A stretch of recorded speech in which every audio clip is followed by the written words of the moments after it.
Hello दोस्तों, सुप्रभातम, नमस्कार। मैं आपका दोस्त डी के व्यास एक बार पुनः व्यास एजुकेशन हब के इस मंच पर आपका हार्दिक अभिनंदन करता हूं।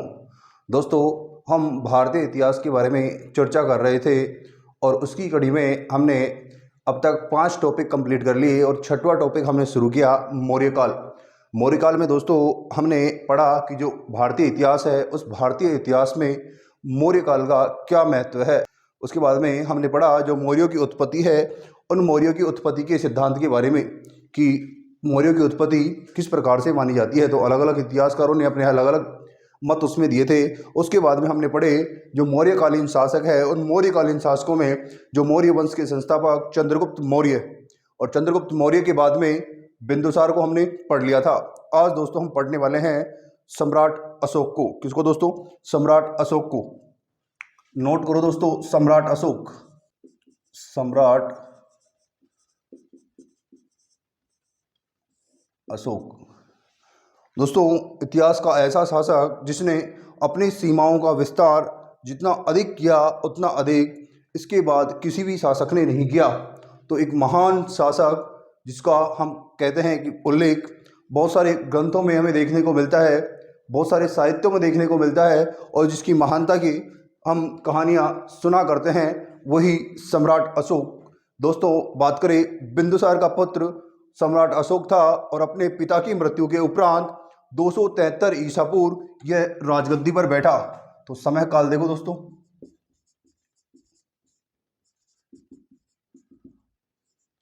273 ईसा पूर्व।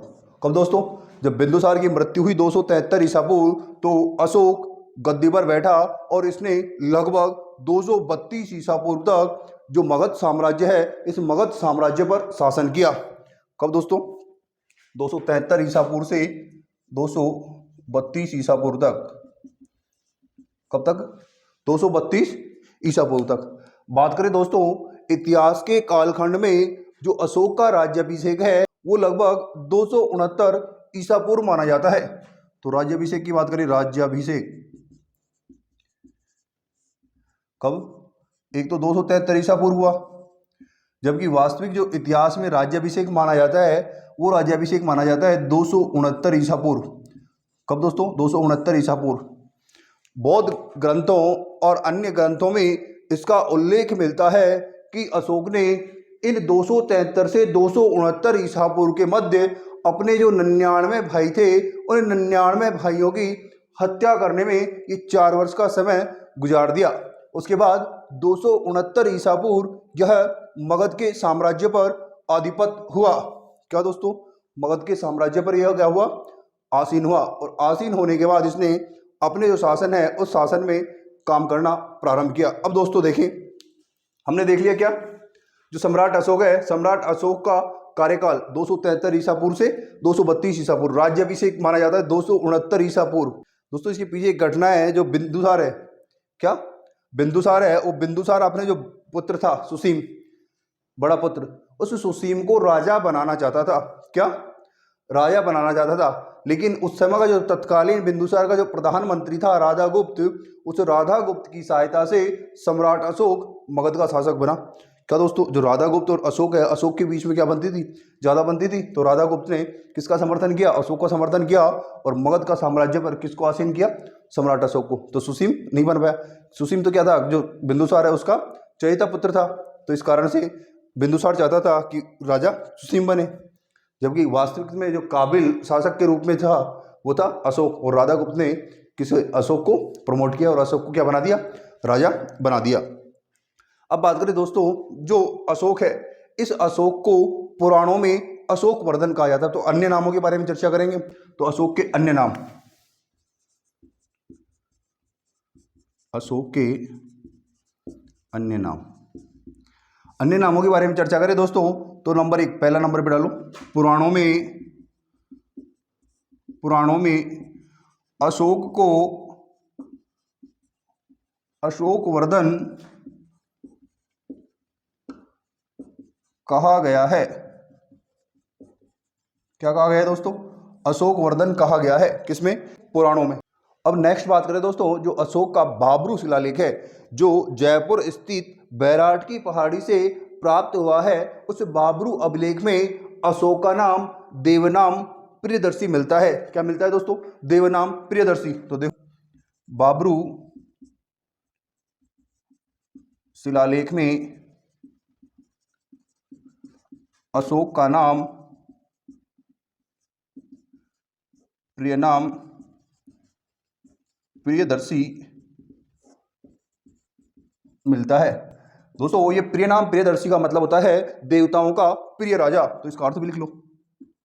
इसका अर्थ है देवताओं का प्रिय राजा।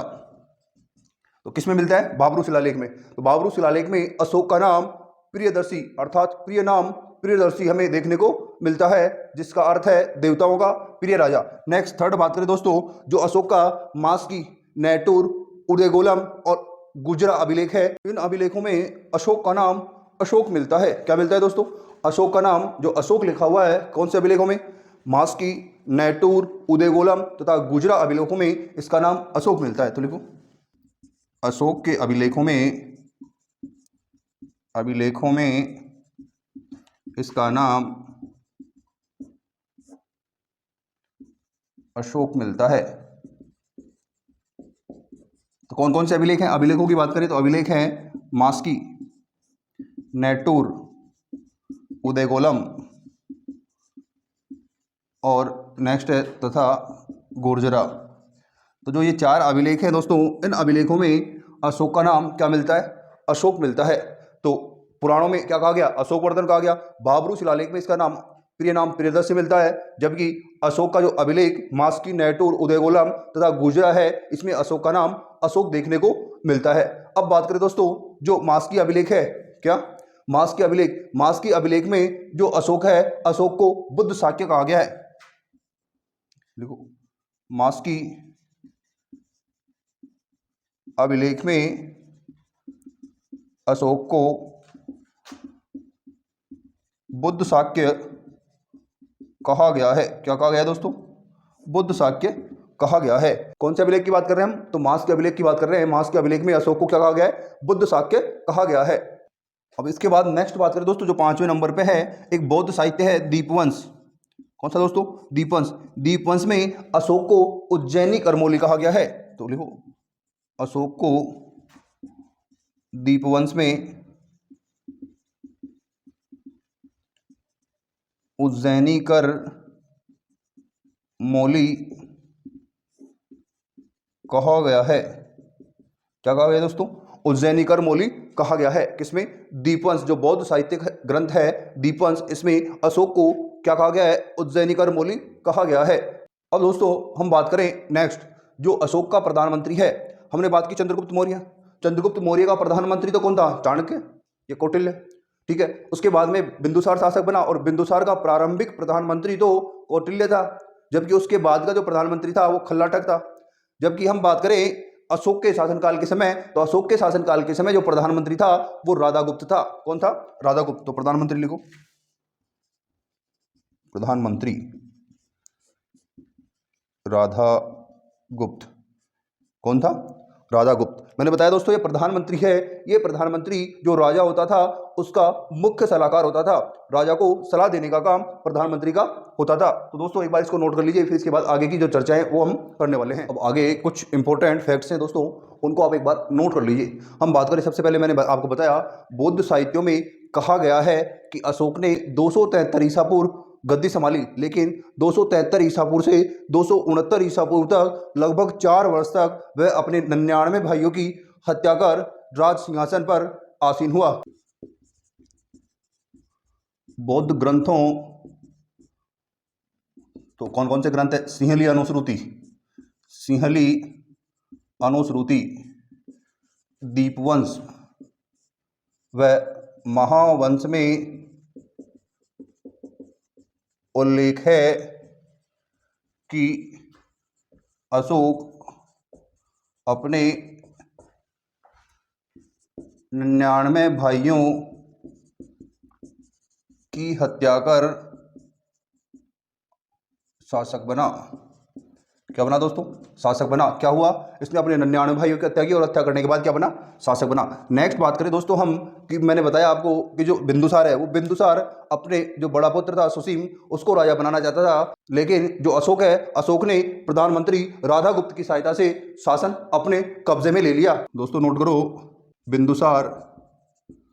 बिंदुसार अपने बड़े पुत्र सुसीम को राजा बनाना चाहता था, परंतु अशोक ने प्रधानमंत्री राधागुप्त की सहायता से गद्दी अपने अधीन कर ली। क्या दोस्तों? किसकी सहायता से? प्रधानमंत्री राधागुप्त की सहायता से उसने क्या किया? उसने जो गद्दी थी, मगध का साम्राज्य था, वो अपने अधीन या अपने कब्जे में कर लिया। दोस्तों अब नेक्स्ट हम बात करें जो बौद्ध ग्रंथ हैं, उन बौद्ध ग्रंथों में बिंदुसार के पुत्रों के रूप में हमें अशोक, कौन कौन से दोस्तों? अशोक, सुमन, सुसीम, तिष्य, विगतशोक आदि का उल्लेख मिलता है। तो ये भी लिख लो। बौद्ध ग्रंथों में बिंदुसार के पुत्रों के रूप में अशोक, सुमन, सुसीम, विगतशोक आदि का उल्लेख मिलता है। अर्थात बौद्ध ग्रंथों में लिखा हुआ है कि बिंदुसार के पुत्र थे अशोक, सुसीम, सुमन, विगतशोक आदि। ये क्या थे? बिंदुसार के पुत्र थे तथा ये अशोक के भाई थे। ये होगी दोस्तों जो अशोक है, अशोक के भाइयों के बारे में बात। अब दोस्तों बात करें अशोक के पिता के बारे में। मैंने आपको बताया अशोक के पिता बिंदुसार थे। बिंदुसार के कई रानियां थी, तो अतः अशोक की अनेक माताओं का उल्लेख भी अनेक ग्रंथों में हमें देखने को मिलता है। क्या? अशोक की अनेक माताओं का उल्लेख भी हमें अनेक ग्रंथों में देखने को मिलता है। सबसे पहले बात करें दोस्तों महाबोधि वंश, जो बौद्ध साहित्य है, महाबोधि वंश में अशोक की माता के रूप में धम्मा का उल्लेख है। तो लिखो अशोक की माताएं, अशोक की माताएं। तो माताओं में पहले देखो नंबर 1, महाबोधि वंश के अनुसार, महाबोधि वंश में अशोक की माता के रूप में धम्मा का उल्लेख मिलता है। किसमें दोस्तों? महाबोधि वंश में। महाबोधि वंश में जो अशोक की माता है उस अशोक की माता के रूप में हमें धम्मा का उल्लेख देखने को मिलता है। जबकि वही बौद्ध साहित्य दिव्य अवदान के अनुसार जो अशोक की माता है वो पाश्विका थी। तो लिखो नंबर 2, दिव्य अवदान में अशोक की माता के रूप में पाश्विका का उल्लेख मिलता है। दिव्य अवदान है वो कहता है कि अशोक की माता कौन थी? पाश्विका थी। जबकि महाबोधि वंश कहता है कि अशोक की माता कौन थी? धम्मा थी। कौन थी? धम्मा थी। अब बात करें दोस्तों जो अशोक अवदान माला है उसमें अशोक की माता के रूप में सुभद्रांगी का उल्लेख है। देखो अशोक अवदान माला के अनुसार, अशोक अवदान माला में अशोक की माता सुभद्रांगी का उल्लेख है। किसका उल्लेख है दोस्तों? सुभद्रांगी का उल्लेख हमें किसमें देखने को मिलता है? जो अशोक अवदान माला ग्रंथ है उसमें अशोक की माता के रूप में सुभद्रांगी का उल्लेख देखने को मिलता है। दोस्तों अब नेक्स्ट हम बात करें आगे, वो है धर्मा के बारे में। दो दक्षिणी साहित्य है और दक्षिणी परंपरा है। दक्षिणी साहित्य तथा दक्षिणी परंपरा ये कहती है कि अशोक की माता धर्मा थी। कौन थी? धर्मा थी। तो लिखो दक्षिणी परंपरा व साहित्यों में, दक्षिणी परंपरा व साहित्यों में अशोक की माता के रूप में धर्मा का उल्लेख मिलता है। धर्मा का उल्लेख मिलता है। किसका उल्लेख मिलता है दोस्तों? धर्मा का उल्लेख मिलता है। एक बार दोस्तों आप इनको नोट कर लीजिए, फिर हम पढ़ेंगे अशोक की जो पत्नियां हैं उनके बारे में। नेक्स्ट अब हम बात करें दोस्तों, तो नेक्स्ट है जो अशोक है, अशोक की पत्नियों के बारे में, कि साहित्यों में अशोक की पत्नियों के रूप में किस किस का उल्लेख हमें देखने को मिलता है। तो दोस्तों हेडिंग डालो, अशोक की पत्नियां।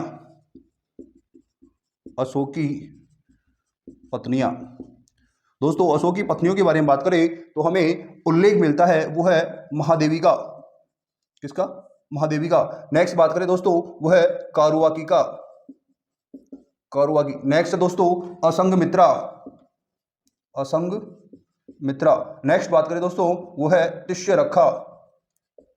और नेक्स्ट जिसके बारे में हम बात करें दोस्तों, वो है पद्मावती। पद्मावती। तो दोस्तों इन रानियों का उल्लेख अशोक की रानी के रूप में हमें साहित्यों में देखने को मिलता है। नेक्स्ट बात करें दोस्तों अशोक की पुत्रियों के रूप में। अशोक की पुत्रियां। तो पुत्रियों के रूप में दो पुत्रियों का उल्लेख साहित्यों में देखने को मिलता है दोस्तों। एक है संघमित्रा, दूसरा है दोस्तों चारुमती। चारुमती। दोस्तों जो ये संघमित्रा है, इस संघमित्रा का विवाह अशोक की बहन के पुत्र अग्नि ब्रह्मा के साथ हुआ था। तो लिखो संघमित्रा का विवाह अशोक की बहन के पुत्र अग्नि ब्रह्मा के साथ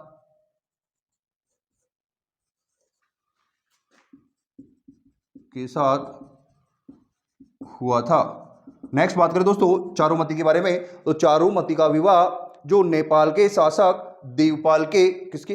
देवपाल के साथ हुआ था। तो लिखो चारुमती का विवाह नेपाल के शासक देवपाल के साथ हुआ था। किसके साथ दोस्तों? देवपाल के साथ हुआ था।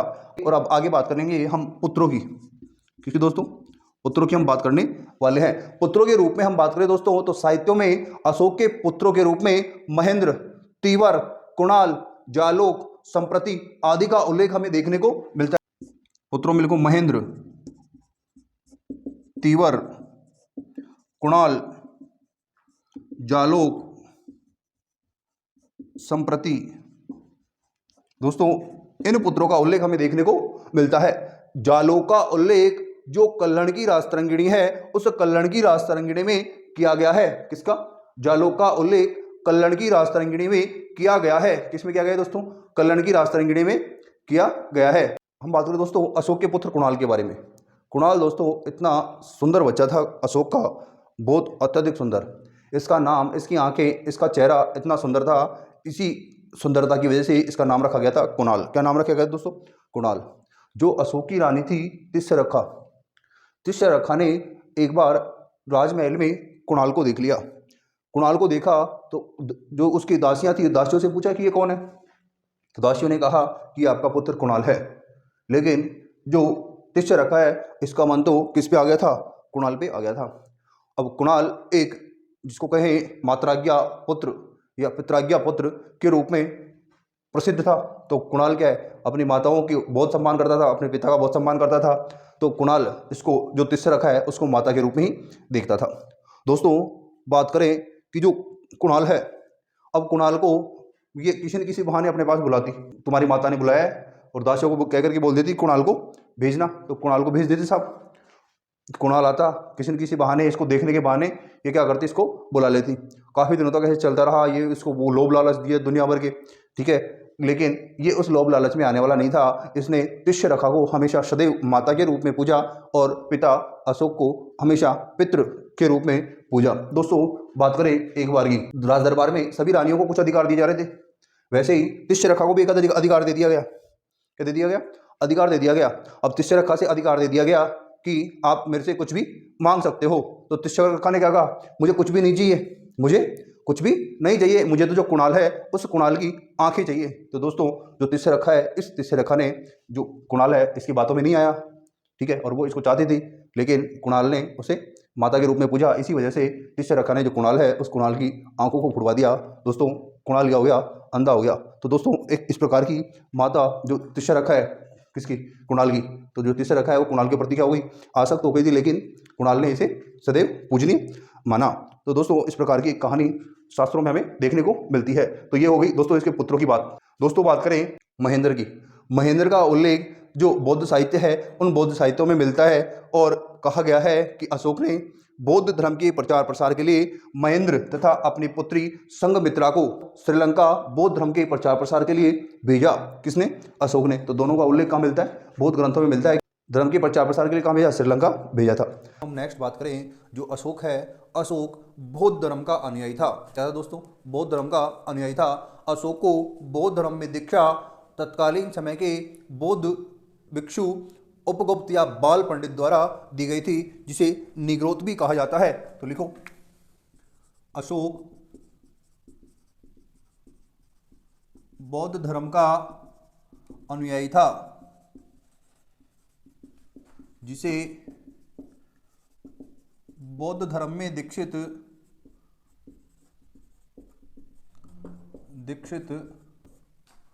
बौद्ध भिक्षु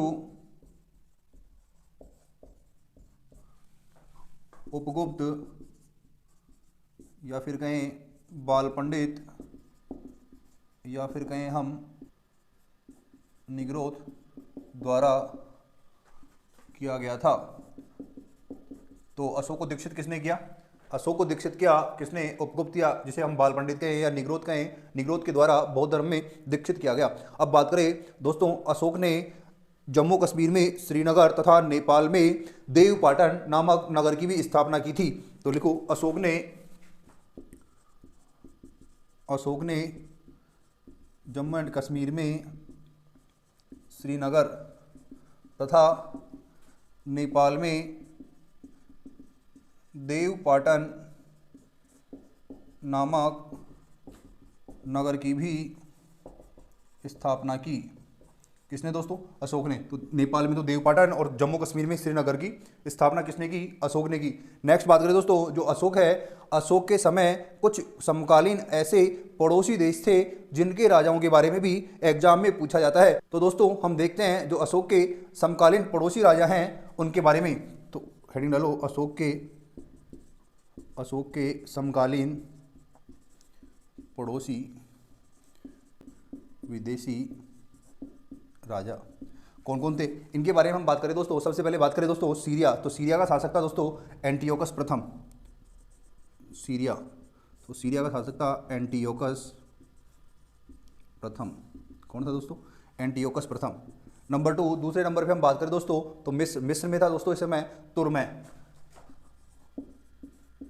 मिस्र, तुर्मै इस समय इसका समकालीन शासक था। जबकि हमने देखा कि जो बिंदुसार है, बिंदुसार के समय जो मिस्र का शासक था वो था फिलाडेल्फस, और अभी अशोक के समय कौन है, तुर्मै। अब नेक्स्ट बात करें दोस्तों, जो तीसरा शासक था वो मैसिडोनिया। तो मैसिडोनिया का शासक था दोस्तों अंतिकिन। तीसरा मैसिडोनिया, और मैसिडोनिया का शासक था दोस्तों अंतिकिन। और नंबर 4 देखें हम दोस्तों, जो चौथा है वो है सीरीन का शासक, वो है अलेक्सुंदर। सीरीन, और सीरीन का शासक था दोस्तों अलेक्सुंदर। तो ये थे दोस्तों अशोक के पड़ोसी जो विदेशी राज्य हैं उनके जो शासक है जो अशोक के समकालीन थे वो। अब दोस्तों बात करें अशोक के उत्तराधिकारियों के बारे में। दोस्तों अशोक के उत्तराधिकारी हुए हैं कुणाल के बाद दशरथ के बाद संप्रति के बाद में शालीसुक, और उसके बाद देववर्मन, और देववर्मन के बाद में था दोस्तों वो है सतधन्वा, और सतधन्वा के बाद में जो शासक था वो था दोस्तों बृहदत्त मौर्य वंश का अंतिम शासक माना जाता है। क्या दोस्तों, बृहदत्त मौर्य वंश का अंतिम शासक माना जाता है। दोस्तों जो मौर्य वंश है उस मौर्य वंश का अंतिम शासक बृहदत्त की हत्या 184 ईसा पूर्व शुंग वंश के शासक अर्थात जो बृहदत्त था उसका सेनापति था कौन, पुष्यमित्र शुंग। तो पुष्यमित्र शुंग ने बृहदत्त की हत्या कर दी, और हत्या करने के बाद उसने शुंग वंश की स्थापना की। तो दोस्तों ये था इतिहास अशोक के बारे में हमने सामान्य जानकारी देखी।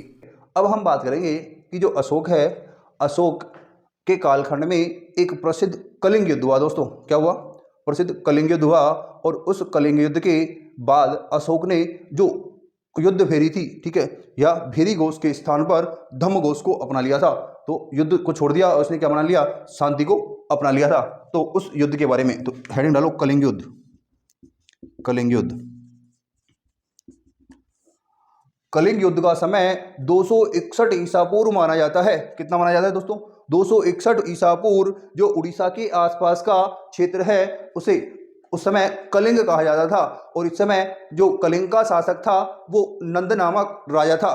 दोस्तों इसका उल्लेख हमें हाथी गुफा अभिलेख से मिलता है। किससे मिलता है? हाथी गुफा अभिलेख से यह जानकारी मिलती है कि अशोक के कलिंग आक्रमण के समय जो कलिंग का शासक था वो नंद था। कौन था दोस्तों? नंदराज था। तो लिखो इसको, लिख लो 261 ईसा पूर्व। ईसा पूर्व लिखो। हाथी गुफा अभिलेख कहाँ है? मध्य प्रदेश। अभिलेख के अनुसार इस समय कलिंग का शासक नंदराज था। कौन था दोस्तों? नंदराज था। तो किसमें? हाथी गुफा अभिलेख में इसका उल्लेख किया गया है। कलिंग युद्ध कब हुआ? 261 ईसा पूर्व। दोस्तों कलिंग युद्ध हुआ, इतना भयंकर युद्ध था। जिस प्रकार महाभारत में हमने देखा कि महाभारत में लाखों करोड़ सैनिकों ने बलिदान दिया, उसी प्रकार कलिंग युद्ध में भी ऐसी दशा हुई। कलिंग युद्ध बहुत भयंकर युद्ध था दोस्तों। अब इस युद्ध की बाद क्या है दोस्तों? जब युद्ध होता है, युद्ध होने के बाद में शाम के समय जो सेनापति होता है या फिर जो सम्राट होता है वो युद्ध भूमि पर जाता है और अपने सैनिकों के हालचाल पूछते, जो घायल हो जाते हैं उनको उपचार के लिए भेजता है, ठीक है, जो मर जाते हैं उनको दफनाने का काम करते हैं। जो ये काम है ये राजा क्या करता है? वहाँ जाता है युद्ध भूमि, और युद्ध भूमि में जाकर के वहाँ के हालचाल को देखता है। तो कलिंग युद्ध के बाद में अशोक भी युद्ध भूमि में गया। युद्ध भूमि में जाने के बाद उसे देखा कि चारों तरफ उसे चीखने कहराने की ही आवाज़ें आ रही थी। बहुत बुरा माहौल था दोस्तों। इतना बुरा माहौल था कि अशोक की रूहें कांप उठी। अशोक ने तत्काल युद्ध घोष को त्याग कर, अर्थात उसने जो भेरी घोष अपना रखा था उस भेरी घोष को त्याग कर उसने धम्म घोष की घोषणा कर दी कि उसने कहा कि आज के बाद मुझे किसी प्रकार का कोई युद्ध नहीं लड़ना, यह युद्ध यहीं समाप्त करता हूं। तो लिखो, कलिंग युद्ध में युद्ध मैदान पर सैनिकों की स्थिति को देखकर अशोक ने भेरी घोष के स्थान पर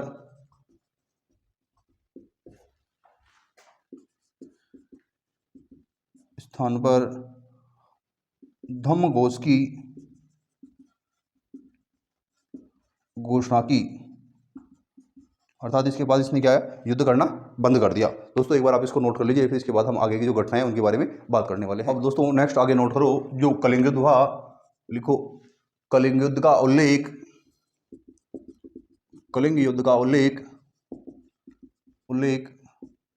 अशोक के 13वें अभिलेख में किया गया है, जिसमें कलिंग की राजधानी के रूप में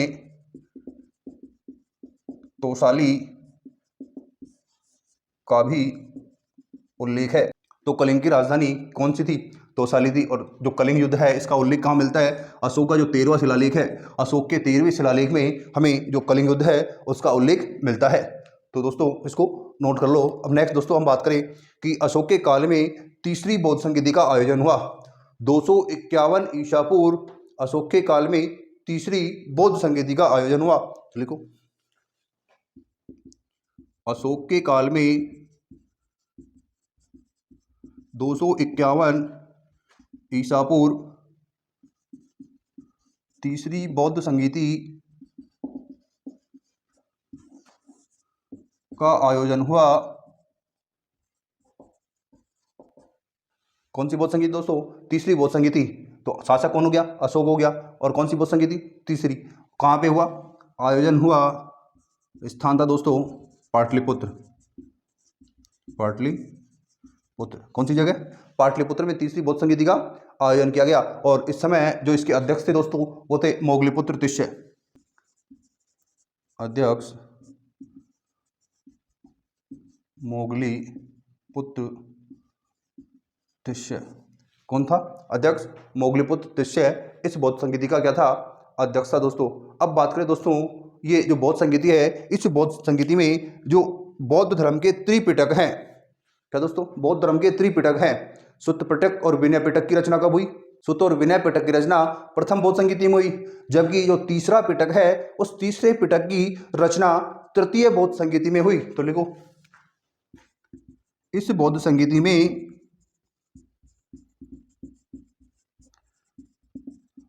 बौद्ध धर्म के त्रिपिटक में से अंतिम तीसरे पिटक अभिधम पिटक की रचना हुई। किसकी दोस्तों? अभिधम पिटक की इसमें रचना की गई। तीसरी बौद्ध संगीति में किसकी रचना हुई?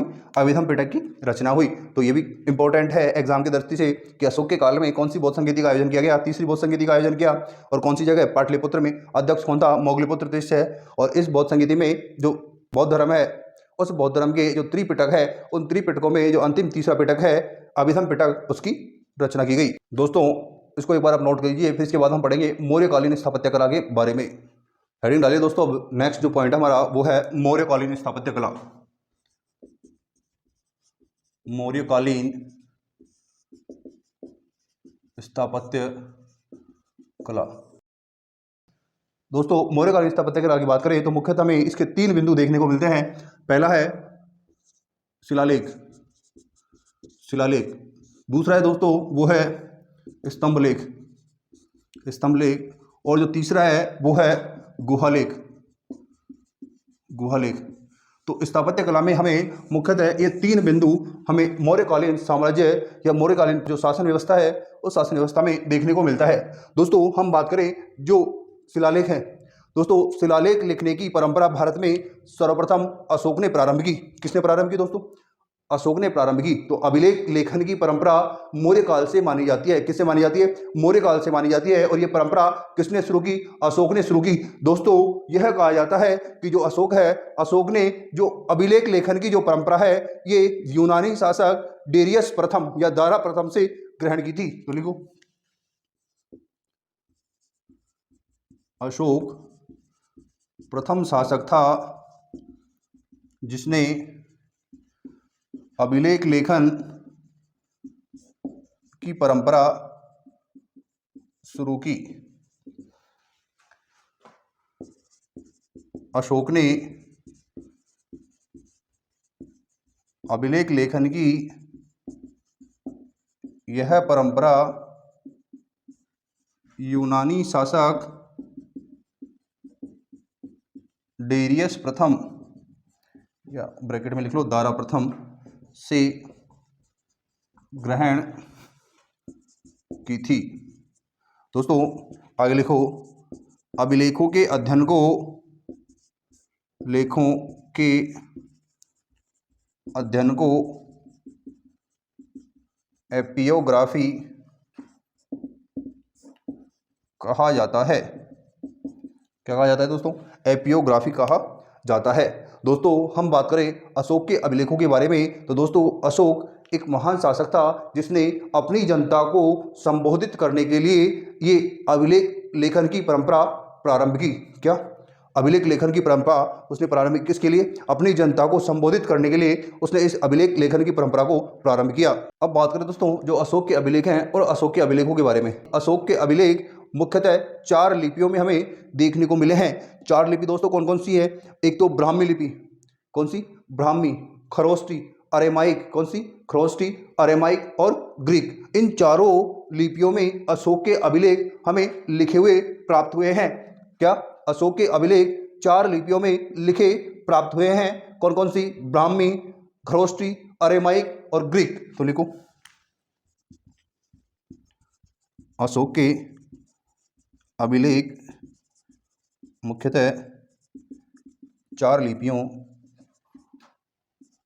ब्राह्मी, खरोष्टी, अरेमाइक व ग्रीक में लिखे मिले हैं। अब बात करें दोस्तों नेक्स्ट जो अशोक है, इस अशोक के अभिलेखों को सर्वप्रथम किसने पढ़ा व किसने अशोक के अभिलेखों की खोज की, उसके बारे में हम बात करें। दोस्तों सबसे पहले बताऊं, अशोक के अभिलेखों की खोज 1750 ईस्वी में टिफिन थेलर द्वारा की गई। किसके द्वारा की गई? टिफिन थेलर द्वारा की गई। जबकि अशोक के अभिलेखों को पढ़ने का सर्वप्रथम प्रयास 1837 ईस्वी में जेम्स प्रिंसेप द्वारा किया गया। जेम्स प्रिंसेप ने दोस्तों जो अशोक का टोपरा अभिलेख है उसे पढ़ा। किसे पढ़ा दोस्तों? टोपरा अभिलेख को पढ़ा। तो लिखो, अशोक के अभिलेखों की खोज सर्वप्रथम 1750 ईस्वी में टिफिन थेलर, कौन दोस्तों? टिफिन थेलर द्वारा की गई। नेक्स्ट बात करें दोस्तों, अशोक के अभिलेखों को सर्वप्रथम 1837 ईस्वी में जेम्स प्रिंसेप द्वारा, कौन दोस्तों? जेम्स प्रिंसेप द्वारा पढ़ा गया। दोस्तों जो जेम्स प्रिंसेप है, इस जेम्स प्रिंसेप ने अशोक के टोपरा अभिलेख को पढ़ा। तो लिखो, जेम्स प्रिंसेप ने सर्वप्रथम टोपरा अभिलेख को पढ़ा।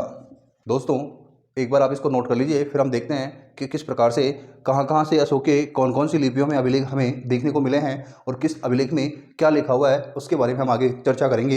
एक बार आप इसको नोट कर लीजिए। दोस्तों अब बात कर रहे हैं अशोक के अभिलेखों की जो लिपियाँ हैं उन लिपियों के बारे में कि कौन कौन सा अभिलेख कहाँ से और किस लिपि में मिला है। दोस्तों ये भारत का मैप है, ये पाकिस्तान है दोस्तों, और इधर ये अफगानिस्तान। दोस्तों बात करें जो भारत में अशोक के जितने भी अभिलेख मिले हैं वो सारे अभिलेख ब्राह्मी लिपि में मिले हैं, ब्राह्मी लिपि। और दोस्तों इनकी भाषा है प्राकृत। कौन सी भाषा? प्राकृत भाषा। प्राकृत भाषा और ब्राह्मी लिपि में मिले हैं भारत में जितने भी अभिलेख होंगे। आपसे पूछे कि एग्जाम में कोई भी अभिलेख जो कि भारत में अवस्थित है तो आप आंख बंद करके ब्राह्मी लिपि कर देना। दोस्तों बात करें पाकिस्तान में दोस्तों यहाँ तक्षशिला, दोस्तों ये तक्षशिला, दोस्तों जो ये तक्षशिला है, इस तक्षशिला से मिला अभिलेख अरेमाइक लिपि में लिखा गया है। तो कौन सी लिपि? अरेमाइक। कौन सी लिपि में दोस्तों? अरेमाइक लिपि में। अब बात करें दोस्तों इधर पाकिस्तान में तक्षशिला को छोड़ करके जितने भी अभिलेख मिले हैं वो सब खरोष्टी लिपि में मिले हैं। कौन सी में? खरोष्टी, पाकिस्तान में। ठीक है, तक्षशिला कौन सा? अरेमाइक। और जितने भी मिलेंगे वो सब कौन सी में? खरोष्टी में। अब बात करें दोस्तों जो अफगानिस्तान है, अफगानिस्तान से अशोक के 2 अभिलेख मिले हैं। कौन से? 2 अभिलेख मिले हैं। पहले की बात करें दोस्तों कांधार से, यहां इसको लिख लो, कांधार से दोस्तों अशोक का एक अभिलेख मिला है जो कि 2 भाषाओं में लिखा हुआ है, अरेमाइक और ग्रीक भाषा में। और इस कांधार अभिलेख को नाम दिया गया है सर-ए-कोना अभिलेख। तो सर-ए-कोना अभिलेख है, इस अभिलेख की दोस्तों भाषा है अरेमाइक व ग्रीक। तो अशोक का एकमात्र अभिलेख जो 2 भाषाओं में लिखा गया है। कितनी भाषाओं में दोस्तों? 2 भाषाओं में। तो 2 भाषाओं में लिखा हुआ एकमात्र अभिलेख कौन सा है? सर-ए-कोना अभिलेख है जो अफगानिस्तान में अवस्थित कांधार में स्थित है। जो कांधार अभिलेख भी आ जाता है कभी कभी एग्जाम में, और या फिर सर-ए-कोना लिखा हुआ भी आपको मिलेगा। तो सर-ए-कोना या कांधार को आप बता देना कि यह अशोक का अभिलेख 2 लिपियों, कौन कौन सी? 2 लिपियों में लिखा हुआ है, और वो 2 लिपि हैं अरेमाइक और ग्रीक। नेक्स्ट बात करें दोस्तों ऊपर, यहाँ है दोस्तों काबुल। क्या है? काबुल से दोस्तों एक अभिलेख मिला है जिसे कहते हैं लंगमान अभिलेख। और इस लंगमान अभिलेख की भाषा दोस्तों अरेमाइक है। क्या है? अरेमाइक। तो बात हो गई किस किस की? काबुल से मिला अभिलेख लंगमान, तो लंगमान अभिलेख की भाषा अरेमाइक है। जबकि अशोक का एकमात्र अभिलेख जो कि 2 भाषाओं में उत्कीर्ण है वो है सर-ए-कोना अभिलेख, और यह है कांधार अफगानिस्तान से मिला है। नेक्स्ट बात करें दोस्तों, पाकिस्तान में तक्षशिला को छोड़कर जितने भी अभिलेख मिलेंगे वो सब खरोष्टी लिपि में होंगे, जबकि जो तक्षशिला है, तक्षशिला अभिलेख की जो लिपि है वो अरेमाइक लिपि है। नेक्स्ट बात करें दोस्तों, ब्राह्मी लिपि। भारत में जितने भी अभिलेख मिलेंगे उन सभी अभिलेखों की लिपि ब्राह्मी है, जबकि इनकी भाषा प्राकृत है। क्या है दोस्तों? प्राकृत। दोस्तों एक बार आप इसको नोट कर लीजिए। अब नेक्स्ट बात करें दोस्तों, जो अशोक के महास्थान और सोगरा अभिलेख हैं, इन महास्थान और सोगरा अभिलेख से सबसे पहले अकाल पीड़ित लोगों के लिए अनाज वितरण की जानकारी का उल्लेख किया गया है। तो लिखो, अशोक के महास्थान व सोहगरा अभिलेखों में सर्वप्रथम अकाल के समय अनाज वितरण का उल्लेख है। तो अकाल के समय अनाज वितरण का उल्लेख किसमें है? महास्थान और सोगरा जो अभिलेख है अशोक के, इन महास्थान और सोगरा अभिलेखों में अनाज वितरण का उल्लेख किया गया है कि अशोक के काल में अकाल पड़ा और अशोक ने उस अकाल के दौरान जो यहाँ की प्रजा है, यहाँ की प्रजा को अनाज वितरण का कार्य किया। तो इसका उल्लेख महास्थान और सोगरा अभिलेख से हमें देखने को मिलता है। नेक्स्ट बात करें दोस्तों कि अशोक का भाबरू का एकमात्र ऐसा अभिलेख है जिसमें अशोक ने स्वयं को क्या कहा है? मगध का सम्राट कहा है। तो लिखो, अशोक ने एकमात्र अपने भाबरू अभिलेख में स्वयं को मगध का सम्राट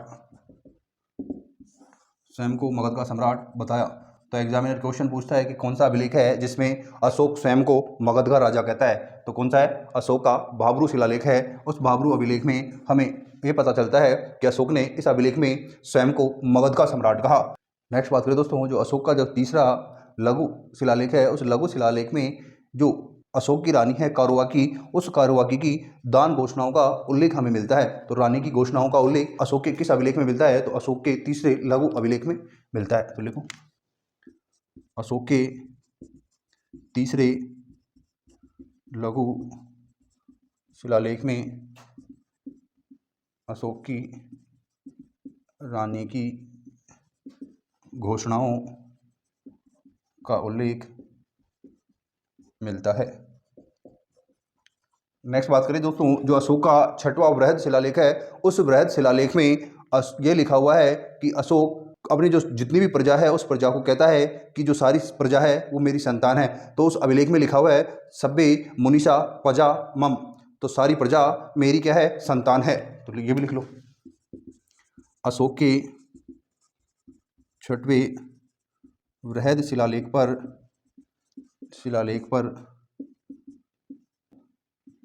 सब्बे मुनिषा प्रजा ममे, अर्थात सारी प्रजा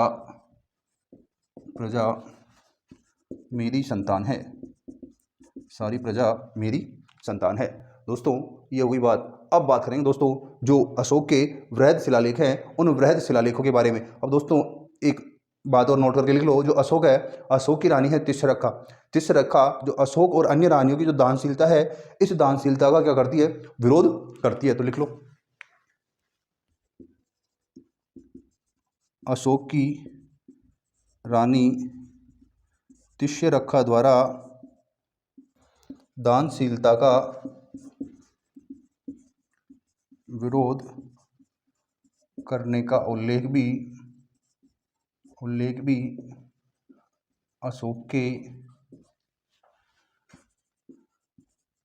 अभिलेखों से मिलता है। अब बात करेंगे दोस्तों जो अशोक के वृहद शिलालेख हैं, उन वृहद शिलालेखों के बारे में। दोस्तों जो वृहद शिलालेख हैं वो वृहद शिलालेख अशोक द्वारा अपनी प्रजा को संबोधन करने के लिए अंकित करवाए गए थे। अब दोस्तों अशोक के जो वृहद शिलालेख हैं उनकी संख्या 14 है। तो शिलालेख का मतलब होता है दोस्तों कि 14 आज्ञाएं हैं। पत्थर तो एक ही हैं, पत्थर तो ये एक ही पत्थर है, ठीक है। तो इस एक पत्थर पर अशोक ने अपनी 14 आज्ञाएं, ठीक है, तो ये 14 आज्ञाएं क्या कर रखी है? अंकित कर रखी है। तो जो पत्थर है उस पत्थर पर अशोक की जो 14 आज्ञाएं अंकित है उन्हें वृहद शिलालेख कहा गया। अर्थात किसी पहाड़ी की शिला को काट कर पे उस पर 14 लेख लिखवा दिए और उनको प्रजा क्या करती थी, पढ़ने का काम करती थी। डायरेक्ट प्रजा को संबोधित करने का काम किससे किया, अभिलेखों के माध्यम से किया। तो ऐसे वृहद शिलालेखों की संख्या 14 है जो 8 स्थानों से मिले हैं। कितने स्थानों से मिले हैं दोस्तों, 8 स्थानों से मिले हैं। उनके बारे में हम चर्चा करेंगे दोस्तों, एक बार आप इसको नोट कर लीजिए। दोस्तों अब हम बात कर रहे हैं 14 शिलालेखों के बारे में। हेडिंग डालो दोस्तों, वृहद शिलालेख। वृहद शिलालेख कितनी संख्या है दोस्तों, 14। संख्या कितनी है, 14। अर्थात एक ऐसी शिला है, उस शिला पर 14 लेखों का अंकन किया गया है। एक शिला है, ये शिला है दोस्तों, ठीक है। इस शिला पर 14 आज्ञाएं, अशोक की 14 आज्ञाएं क्या हुई है, लिखी हुई हैं, ठीक है। इन्हें कहा गया है वृहद शिलालेख। दोस्तों कितनी आज्ञा है, 14 आज्ञा लिखी हुई है। और ऐसे ये वृहद शिलालेख मिले हैं दोस्तों 8 स्थानों से। तो कितने स्थानों से, स्थान है दोस्तों 8। वृहद शिलालेखों की संख्या कितनी है, 14। कितने स्थानों से मिले, 8। तो नोट कर लो, वृहद शिलालेखों की संख्या, लेखों की संख्या 14 हैं जो 8 स्थानों से मिले हैं। कितने स्थानों से मिले हैं दोस्तों, 8 स्थानों से मिले हैं। सबसे पहले बात करें दोस्तों, 8 स्थान कौन कौन से हैं जहां अशोक की ये आज्ञाएं हमें लिखी हुई मिलती है। सबसे पहले बात करें मानसेरा। सबसे पहले बात करें दोस्तों मानसेरा। मानसेरा के बाद दूसरा है दोस्तों शाहबाजगढ़ी। शाहबाजगढ़ी दोस्तों ये दोनों स्थान कहाँ है, पाकिस्तान में है। कहाँ है दोस्तों, ये दोनों स्थान पाकिस्तान में है। ऊपर वाला स्थान जो हजारा जिला है पाकिस्तान का, हजारा पाकिस्तान में है। और जो नीचे वाला स्थान है ये है दोस्तों पेशावर। पेशावर पाकिस्तान में, कहाँ पे, पेशावर पाकिस्तान में। मानसेरा तो कहाँ है, हजारा पाकिस्तान में, जबकि शाहबाजगढ़ी कहाँ है, पेशावर पाकिस्तान में। इसके बाद बात करें दोस्तों, तीसरा है धौली। धौली। और चौथा है दोस्तों वो है जोगढ़। क्या है, जोगढ़। दोस्तों ये दोनों ही उड़ीसा में अवस्थित है। कहाँ अवस्थित है दोस्तों, उड़ीसा में। मानसेरा और शाहबाजगढ़ी दोनों पाकिस्तान में, जबकि धौली और जोगढ़ दोनों का है दोस्तों उड़ीसा में। नेक्स्ट बात करें दोस्तों पांचवे की, तो पांचवा है दोस्तों कालसी। क्या है, कालसी। कालसी है दोस्तों ये देहरादून में, देहरादून उत्तराखंड। छठवें की बात करें दोस्तों तो है गिरनार। यह है दोस्तों गुजरात में। सातवां है दोस्तों वो है पोपारा। पोपारा यह है दोस्तों महाराष्ट्र में। कहाँ है, महाराष्ट्र में। सातवां कौन सा हो गया दोस्तों, पोपारा महाराष्ट्र। अब आठवें की बात करें दोस्तों एरागुड़ी। और ये एरागुड़ी है दोस्तों आंध्र प्रदेश में। आंध्र प्रदेश कहाँ है दोस्तों, आंध्र प्रदेश। तो इन 8 स्थानों से अशोक के ये 14 शिलालेख हमें प्राप्त हुए हैं दोस्तों। अब इन 14 शिलालेखों में जो 14 आज्ञाएं लिखी हुई है उनके बारे में हम बात करते हैं दोस्तों। जो पहला शिलालेख है उस पहले शिलालेख में अशोक द्वारा पशु बलि व धार्मिक आयोजन अर्थात उत्सवों के आयोजन पर पाबंदी लगा दी गई। अशोक ने कहा कि जो उत्सव आप आयोजित करते हो इन उत्सवों पर बहुत ज़्यादा खर्चा होता है, इसलिए इन खर्चों को बंद करो। और जो पशु बलि है ये पशु बलि हिंसा में आती है, इसलिए पशु बलि को भी बंद किया जाए। वृहद शिलालेख नंबर 1 में उत्कीर्ण है पशुओं व उत्सवों के आयोजन पर पाबंदी। दूसरे शिलालेख की बात करें दोस्तों तो दूसरे शिलालेख में अशोक के पड़ोसी राज्यों चेर, चोल, पांडे का उल्लेख किया गया है। साथ ही जो दूसरा वृहद शिलालेख है इसमें जो अशोक के कल्याणकारी कार्य हैं उन कल्याणकारी कार्यों का भी उल्लेख किया गया है। किसमें, दूसरे शिलालेख में किसका उल्लेख है दोस्तों, अशोक के कल्याणकारी कार्यों तथा अशोक के पड़ोसी राज्य चेर, चोल और पांडे का उल्लेख दूसरे वृहद शिलालेख में मिलता है। तीसरे की बात करें दोस्तों, तीसरे वृहद शिलालेख में अशोक द्वारा अपने राज्याभिषेक के 27वें वर्ष नियुक्त रज्जुक, प्रादेशिक व युक्त नामक अधिकारियों का उल्लेख किया गया है, जिनको अशोक प्रत्येक 5 वर्ष के बाद नगर भ्रमण के लिए भेजता था। किसके लिए, नगर भ्रमण के लिए भेजता था तथा धर्म के प्रचार प्रसार के लिए भी ये लोग काम करते थे। नेक्स्ट बात करें दोस्तों, जो ये तीसरा वृहद शिलालेख है इस तीसरे वृहद शिलालेख में धर्म के प्रमुख गुणों का भी उल्लेख किया गया है। अब बात करें चौथे वृहद शिलालेख की। चौथे वृहद शिलालेख में दोस्तों जो अशोक है, अशोक के शासनकाल में जो अशोक द्वारा ब्राह्मणों व बौद्ध श्रमणों के प्रति जो आदर भाव दिखाया गया है उसका उल्लेख किया गया है। इसमें ये कहा गया है कि अशोक ब्राह्मणों व बौद्ध श्रमणों का क्या करता है, आदर करता है। बौद्ध श्रमणों को क्या करता है, आदर करता है। नेक्स्ट, पांचवा वृहद शिलालेख कौन सा दोस्तों, पांचवा वृहद शिलालेख। इसमें जो मौर्यकालीन समाज और वर्ण व्यवस्था का उल्लेख है, सबसे इंपॉर्टेंट माना जाता है पांचवा वृहद शिलालेख। पांचवें वृहद शिलालेख में मौर्यकालीन समाज और वर्ण व्यवस्था का उल्लेख मिलता है। कौन से में, पांचवें में। नेक्स्ट बात करें दोस्तों, जो पांचवा शिलालेख है इसमें अशोक के द्वारा, अशोक ने अपने राज्याभिषेक के 14वें वर्ष एक धम्म महामात्र नामक अधिकारी की नियुक्ति की, उसका भी उल्लेख मिलता है। किसमें, पांचवें वृहद शिलालेख में। तो पांचवें वृहद शिलालेख में किस किस की बात हो गई, एक तो अशोक के समाज से संबंधित कल्याणकारी जो कार्य हैं उनका उल्लेख, और जो धम्म महामात्र की नियुक्ति की उसने अपने राज्याभिषेक के 14वें वर्ष, उसका उल्लेख भी किसमें मिलता है, हमें पांचवें वृहद शिलालेख में मिलता है। नेक्स्ट बात करें दोस्तों, छठवां वृहद शिलालेख।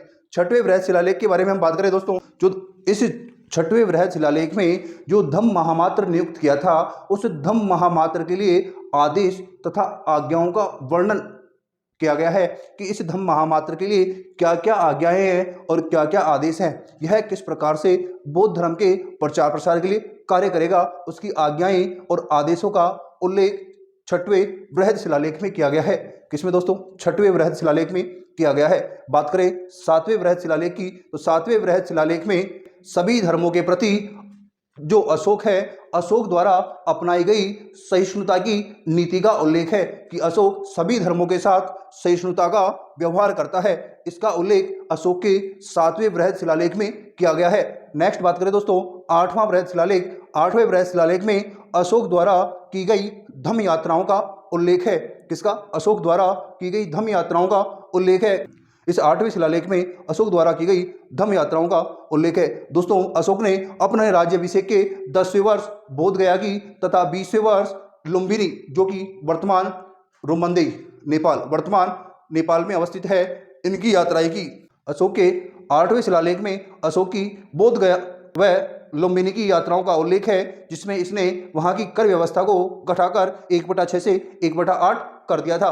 दोस्तों, अब बात करें नेक्स्ट 9वें शिलालेख की। 9वें वृहद शिलालेख में अशोक द्वारा खर्चीले समारोह के आयोजनों पर प्रतिबंध का उल्लेख किया गया है। अशोक ने कहा किसी प्रकार के कोई भी खर्चीले आयोजन राजकीय व जनता द्वारा किसी द्वारा भी नहीं किए जाएंगे। तो खर्चीले जो आयोजन हैं उन पर पाबंदी अशोक के 9वें वृहद शिलालेख से मिलती है, इसकी जानकारी।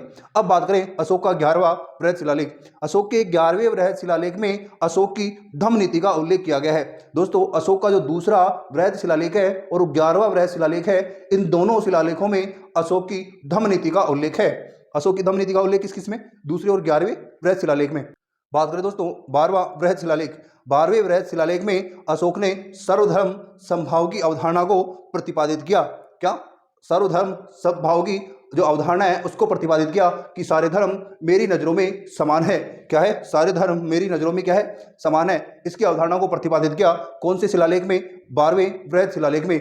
बात करें दोस्तों 13वें वृहद शिलालेख की। जो 13वां वृहद शिलालेख है दोस्तों, यह अशोक का सबसे लंबा शिलालेख है। क्या है, सबसे लंबा शिलालेख है। इस शिलालेख में ही अशोक द्वारा 261 ईसा पूर्व किए गए कलिंग युद्ध का उल्लेख किया गया है। किसका, कलिंग युद्ध का उल्लेख किया गया है। 13वें शिलालेख को ही पृथक कलिंग प्रज्ञापन कहा जाता है, क्योंकि दोस्तों जो कलिंग युद्ध है, इस कलिंग युद्ध में जो धौली और जौगढ़ दो स्थान, अर्थात उड़ीसा के 2 स्थान थे, तो धौली और जौगढ़ 2 इसके अभिलेख हैं। इन 2 अभिलेखों का उल्लेख 13वें शिलालेख में नहीं मिलता। 13वें शिलालेख को पृथक कलिंग प्रज्ञापन भी कहा जाता है, क्योंकि इसमें धौली व जौगढ़ का उल्लेख नहीं किया गया है।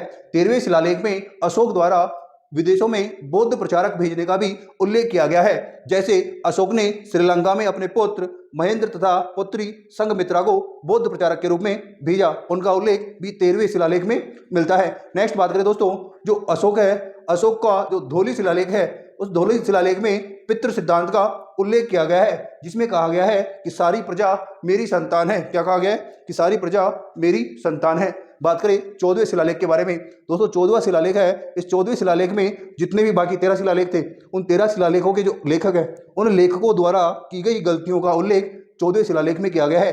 किसमें किया गया है, 14वें शिलालेख में किया गया है। दोस्तों अब इन सबको हम नोट करेंगे कल। जब तक के लिए नमस्कार दोस्तों।